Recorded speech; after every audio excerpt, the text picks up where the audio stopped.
حضرت عبد الرحمن ابن عوف رضی اللہ عنہ جیسی شخصیت،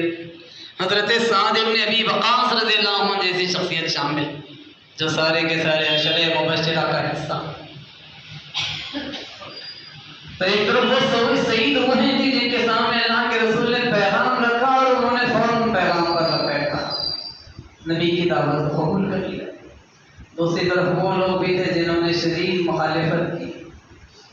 لیکن پھر زندگی کے کسی مرحلے پر ان کو احساس ہوا کہ میں اس پیغام کو قبول کر سکتا ہوں۔ ان کے پاس آنے کا وہ مرحلہ اسلام اور جہالت، دین حق اور اس تحریک اسلامی کی کامیابی کے شرائط، راحت کے سن، راحت کے مہلک قطرے، یہ ایسی کتابیں ہیں میں نہیں سمجھتا کہ اب ہم اس کو ہمارے گھروں میں بھی موجود ہے۔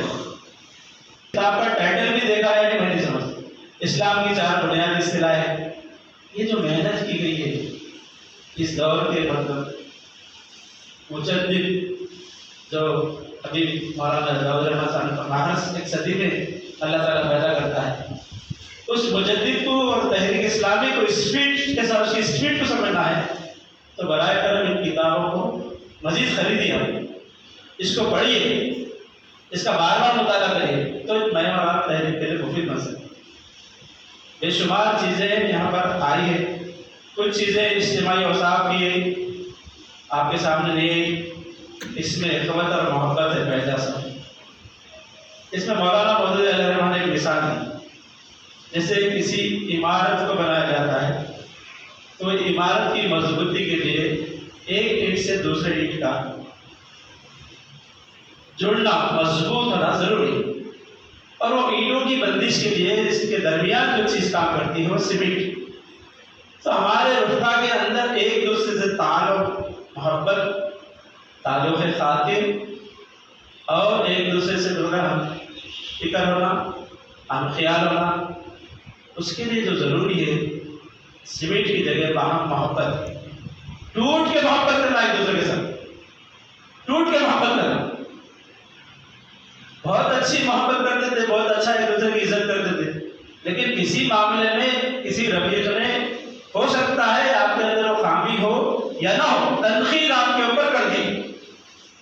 اب تنقید کرتے ہوئے محبت کی دیوار ٹوٹ گئی پوری۔ یہ کتاب کیوں لکھی گئی ہے؟ ایک بنیادی فرق سمجھنے کے لیے، چاہے جماعت اسلامی کے کارکنان ہو یا کسی اور دینی جماعت کے کارکنان ہو، یا بڑے بڑے انٹلیکچوئلس ہو یا دانشور ہو، یا بڑے بڑے سائنٹسٹ ہو یا ڈاکٹرس ہو، کوئی بھی اپنے شعبے میں انسان ہونے کی حیثیت سے یہ بات نہیں کہہ سکتا کہ میں تکمیل ہوں۔ جماعت نہیں ہے جماعت اسلامیہ، کوئی اور دینی جماعت سوائے انبیاء علیہ السلام کے کوئی معصوم نہیں ہے، یہ کلیئر ہے قرآن والے سے۔ باقی سب بشر ہے، بشری کمزوریاں سب کے اندر پائی جاتی ہے سوائے انبیاء علیہ السلام۔ اور بہترین اداکار، غلطی کرنے والا وہ ہے اللہ نے فرمایا جو تابع ہو جائے، اللہ کی طرف پلٹ جائے۔ تو تحریک اسلامی جب قائم کی گئی ہے، یہ اندازہ تھا کہ انسانی کمزوریاں اس تحریک میں چڑھ سکتی ہیں، اور اس کا بار بار اعادہ اگر نہیں کریں گے تو خامیاں بڑھتی جائیں گی۔ موجودہ حالات میں کچھ جدید ٹاپکس کا غلبہ جماعت کے اوپر آنے کی وجہ سے یہ جو ہمارے مطلب بنیادیں ہیں، یہ بنیادیں ہل جا رہی ہیں۔ وہ کہتے ہیں کہ مجھے محمد صلی اللہ علیہ وسلم کے نام سے اتنی نفرت ہو گئی تھی کہ میں نے فیصلہ کیا کہ ان کا چہرہ بھی مجھے نہیں دیکھنا چاہیے، اور ان کے آنے سے پہلے میں اس مقام کو چھوڑ کر نکل جاؤں۔ چنانچہ میں چلے گئے، اور اللہ کے رسول نے فوراً میرے دل کی کیفیت کو بھانپ لیا اور ان سے کہا کہ مجھے معلوم ہے کہ تم کیوں اسلام قبول نہیں کر رہے ہو۔ میں جانتا ہوں کہ تم اس لیے اسلام قبول نہیں کر رہے ہو کہ تم یہ سمجھتے ہو کہ یہ مٹھی پر افراد ہیں جن کی طرف پورے عرب کی تلواریں اڑ گئی ہیں، یا دنیا میں کیا انقلاب برپا کر گئے۔ لیکن تم یاد رکھنا کہ ایک وقت وہ آئے گا جب اس زمین پر اللہ رب العالمین اس دین کو غلبہ عطا کرے گا، اور پھر اس کے نتیجے میں وہ وقت تم دیکھو گے کہ وہ امن و امان کی صورتحال میسر آئے گی کہ ایک عورت اپنا سونا اچھالتے ہوئے ثنا سے حضر موت تک کا سفر کرے گی اور کوئی اس کی طرف بری نظر اٹھا کر دیکھنے والا نہیں ہوگا۔ یمن کا ایک کونا ثنا اور یمن کا دوسرا کونا حضر موت، یعنی ایک ملک کے ایک کونے سے دوسرے کونے تک ایک عورت سفر کرے گی، غلبہ اسلام کے نتیجے میں امن و امان کی وہ صورتحال پیدا ہوگی۔ پھر اللہ کے رسول نے مجھے مخاطب کرتے ہوئے کہا کہ اے علی، وہ دن آئے گا جبکہ اللہ رب العالمین قیصر و کسریٰ کے خزانے میری امت کے حوالے کر دے گا۔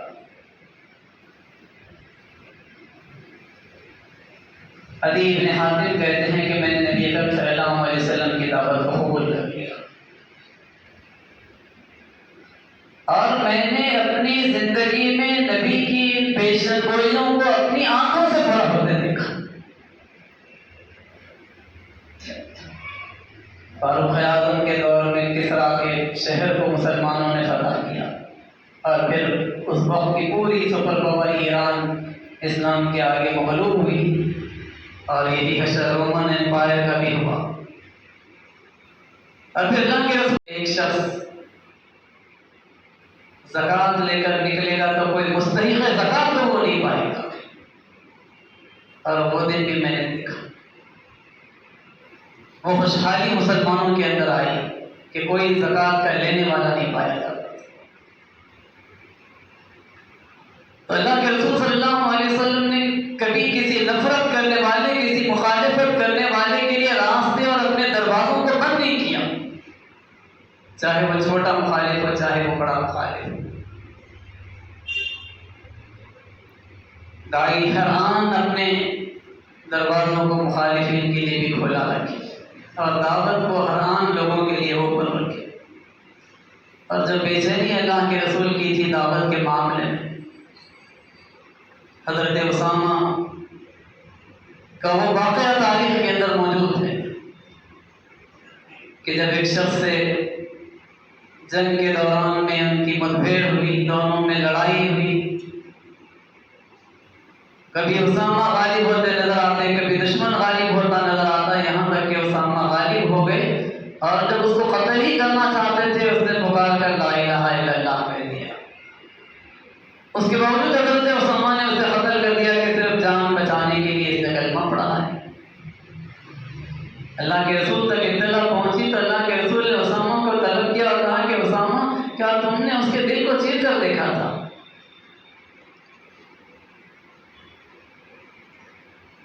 یہ انسانوں کو آگ سے بچانے کی نبی اکرم صلی اللہ علیہ وسلم کی فکر تھی، اور یہی وہ فکر تھی جس کے نتیجے میں ابو طالب سے آخری مرحلے پر اللہ کے رسول نے کہا کہ چچا میرے کان میں کلمہ پڑھ دیجیے، میں آپ کی سفارش کر سکوں۔ لیکن ابو جہل وہاں موجود تھا، کہنے لگا کہ ابو طالب، کیا تم موت کے ڈر سے باپ دادا کے دین کو چھوڑ بیٹھو گے؟ نتیجہ یہ ہوا کہ اتنی بار ابو جہل نے ان جملوں کو دہرایا کہ ابو طالب کی زبان سے نکل گیا کہ میں باپ دادا کے ہی دین پر قائم۔ لیکن نبی نے تو اپنے آخری حد تک کوشش کر ڈالی کہ ابو طالب کسی طریقے سے دائرۂ ایمان کی طرح سے، مخالف کی مخالفت یا پیشکش کرنے والوں کی کوئی پیشکش ایسی نہیں تھی جس کے نتیجے میں نبی اکرم صلی اللہ علیہ وسلم کو کار دعوت سے وہ لوگ روک سکے۔ ایک موقع پر ابو طالب کے پاس سرداران مکہ آئے اور انہوں نے نبی اکرم صلی اللہ علیہ وسلم کی دعوت کے بارے میں بہت طویل گفتگو کی، یہاں تک کہ ابو طالب آئے اور کہا کہ بھتیجے، یہ شرفائے قریش ہیں اور یہ باتیں کہتے ہیں۔ اللہ کے رسول نے پوری باتیں اطمینان سے سنی، اور پھر اس کے بعد کہا کہ اگر یہ لوگ لا الہ الا اللہ کہتے ہیں تو عرب اور عجم ان کے بعد گزار بن جائے، بجائے ان کی دعوت پر غور کرنے کے اللہ کے رسول نے جواب میں اپنا پیغام رکھ دیا کہ یہ کلمہ جسے میں پیش کر رہا ہوں اسے قبول کر لیں، تو اس کے نتیجے میں اللہ رب العالمین عرب و عجم کی حکمرانی کو عطا فرمائے۔ نبی اکرم صلی اللہ علیہ وسلم کی سیرت کا داعیانہ پہلو تھا۔ تو حج کے لیے آئے، قبیلہ دوست کے بڑے شاعر تھے، تو میں نے طے کر لیا کہ میں بات ہرگز نہیں سنتا۔ اللہ کے رسول کا معمول تھا کہ حج کو آنے والے لوگوں سے جا کر ملتے، فردن فردن پیغام پہنچاتے، چنانچہ طفیل سے آپ نے ملاقات کی۔ طفیل بات سننے کے لیے تیار نہیں ہوئے، کانوں میں انگلیاں ٹھونس۔ اللہ کے رسول نے کہا کہ طفیل، اللہ نے تم کو صاحب عقل بنایا ہے، میری بات سنوں، سمجھ میں آئے تو قبول کر لوں، ورنہ ریجیکٹ کرنے کا تو پورا اختیار تم کو حاصل۔ طفیل تیار ہو گئے، اللہ کے رسول نے قرآن کی آیات سنائی تو پہلی ملاقات میں طفیل مسلمان ہو گئے۔ اللہ کے رسول نے کہا کہ جاؤ طفیل، اب اپنے قبیلے دوست کو اسلام کی دعوت دو۔ طفیل گئے، 1 سال کے بعد واپس آئے اور کہا کہ اللہ کے رسول، میرے قبیلے کے حق میں بد دعا کیجیے، اس لیے کہ کوئی آدمی میری بات قبول کرنے کے لیے تیار نہیں ہے۔ 1 سال تک میں نے قبیلے کے اندر کوشش کی۔ اللہ کے رسول نے اپنے ہاتھ بلند کیے اور دعا کی کہ اللہ دوست کے لوگوں کو ہدایت عطا فرما۔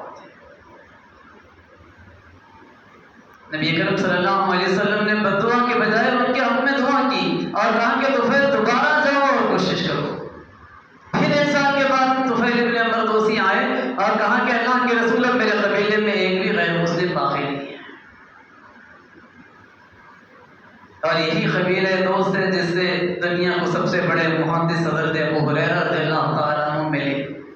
جنہوں نے 5374 احادیث کو روایت کیا۔ اگر اللہ کے رسول بدعا کر دیتے تو نہ صرف یہ کہ قبیلہ دوست محروم ہو جاتا، بلکہ دنیا اتنے بڑے محدث سے محروم ہو جاتی جن سے بڑے کوئی محدث صحابی نہیں گزرے۔ اللہ کے رسول کہ میں نے فلاں شخص کو جنت میں اطمینان سے ٹہلتے دیکھا، اور اس نے جو نیکی کی تھی وہ نیکی صرف یہ تھی کہ اس نے راہ کی اس تکلیف کو دور کر دیا۔ بظاہر بہت معمولی رسول نے یہ بات بتائی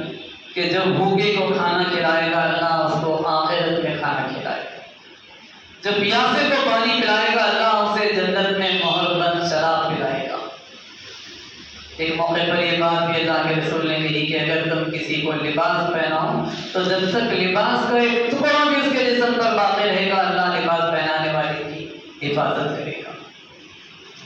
تو خدمت خلق کے کام چاہے ذریعے سے ایک طرف کوشش کی جانی چاہیے کہ لوگوں کے دل اسلام کی طرف مائل ہوں، اور لوگ ان کاموں کے ذریعے سے یہ محسوس کریں کہ اسلام اپنے ماننے والوں کو اس بات کی تربیت دیتا ہے کہ وہ انسانوں کے ساتھ اچھا معاملہ کریں۔ اور اس ملک میں صرف 2% کرسچنوں نے تعلیم کے ذریعے سے اپنی شناخت اس طریقے سے بنائی ہے کہ لوگ ان کی اہمیت کو محسوس کرتے ہیں۔ اجتماعی کام بھی کریں، انفرادی کام بھی کریں، تو اس کے نتیجے میں خدمت خلق کے کام دعوت کا ذریعہ بھی بنے۔ تو جہاں ضرورت اس بات کی ہے کہ راز دعوت کا کام ہو، جہاں ضرورت اس بات کی ہے کہ امت کی اصلاح و تربیت کا کام ہو، وہیں اس بات کی بھی ضرورت ہے کہ خدمت خلق کے کاموں کے ذریعے سے اسلام کے حق میں لوگوں کے دل نرم کیے جائیں، دلوں کو اسلام کے لیے ہموار کیا جائے۔ نبی اکرم صلی اللہ علیہ وسلم کی ولادت کے اس مہینے میں ہم کو اس بات کی بھی کوشش کرنی چاہیے کہ بڑے پیمانے پر اذان وطن کے سامنے ہم پیغام کو پہنچائیں، راز دعوت کے ذریعے سے بھی، خدمت کے کاموں کے ذریعے سے بھی۔ اللہ کے رسول نے کوئی موقع ضائع نہیں جانے دیا تھا۔ اسی طریقے سے جہاں ہم کو موقع ملے اپنے پلیٹ فارم کے ذریعے سے ہو، چاہے اپنے رویے اور اپنے کردار اور اپنے برتاؤ کے ذریعے سے پیغام پہنچانے کا موقع ہو، جہاں جو موقع ملے اس ذریعے سے پیغام پہنچانا چاہیے۔ اور اللہ کے رسول صلی اللہ علیہ وسلم نے ہر موقع کو استعمال کیا اور اس ذریعے سے انسانوں تک اپنے پیغام کو پہنچایا۔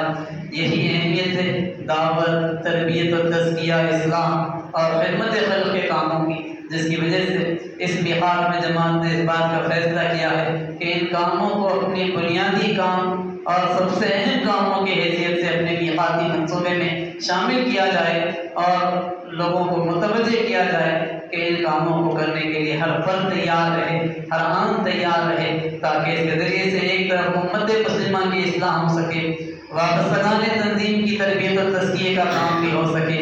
برادران وطن تک پیغام بھی پہنچے اور خدمت خلق کے کام بھی انفرادی اور اجتماعی دونوں سطح پر کیے جا سکیں۔ اللہ سے دعا ہے کہ اللہ رب العالمین